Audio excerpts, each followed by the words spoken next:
ഇതുപോലെ തെങ്ങിൻ കൂട്ടമായി നിൽക്കുന്നത് നിങ്ങൾ കണ്ടിട്ടുണ്ടോ? കാണുമ്പോൾ ഒരേ വേരിൽ നിന്നാണ് ഇത് ഉണ്ടായിട്ടുള്ളത് എന്ന് തോന്നിപ്പോകും. അതെ, ഇവിടെയാണ് ഹൊസങ്കടി കടവത്ത് മക്കാമുള്ളത്. കാസർഗോഡ് ഹൊസങ്കടിയിൽ നിന്ന് 1 കിലോമീറ്റർ സഞ്ചരിച്ചാൽ കടവത്ത് മക്കാമിലെത്താം. ഇവിടേക്ക് 7 കൊബെ എന്നും കടവത്ത് മക്കാം എന്നും പറയുന്നു. വളരെ ശ്രേഷ്ഠമായ ഒരു മക്കാമാണ്. നിരവധി ആളുകൾ ദിവസേന ഇവിടെ സിയാറത്തിന് വേണ്ടി വരാറുണ്ട്. ജാതി മത ഭേദമന്യേ എല്ലാവരും ഒരുപോലെ ഇവിടെ സന്ദർശനം നടത്താറുണ്ട്. പലവിധ രോഗങ്ങളുള്ളവർ, മാനസികമായ പൈശാചികമായ ബുദ്ധിമുട്ടുള്ളവർ, മറ്റു പല പ്രശ്നങ്ങൾ അനുഭവിക്കുന്നവർ ഇവിടെ വന്ന് സിയാറത്ത് ചെയ്ത് അള്ളാഹുവിനോട് ദുആ ചെയ്താൽ അവരുടെ ഉദ്ദേശങ്ങൾ പൂർത്തിയായ നിരവധി അനുഭവങ്ങളുണ്ട്. പ്രശസ്ത സൂഫിവര്യനായ ബഹുമാനപ്പെട്ട നരിക്കോട് ഉസ്താദ് നവ്വറല്ലാഹു മർഖദ ഇവിടെ പല പ്രാവശ്യവും സിയാറത്തിന് വേണ്ടി വന്നിട്ടുണ്ട്. ഇതിന്റെ തൊട്ടടുത്ത് ഒരു കുളവും കാണാം.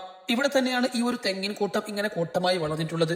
ഈ മക്കാമിന്റെ അവിടെയുള്ള ഈ ഒരു ചെറിയ പള്ളി അത് പതിറ്റാണ്ടുകൾ പഴക്കമുള്ളതാണ്. ദിവസേന നൂറുകണക്കിന് ആളുകൾ ഇവിടേക്ക് സിയാറത്തിന് വേണ്ടി വരികയും വന്നവരുടെ എല്ലാം പ്രശ്നങ്ങൾക്ക് പരിഹാരം ലഭിച്ചതായും നാട്ടുകാർ അനുഭവത്തിലൂടെ പറയുന്നു.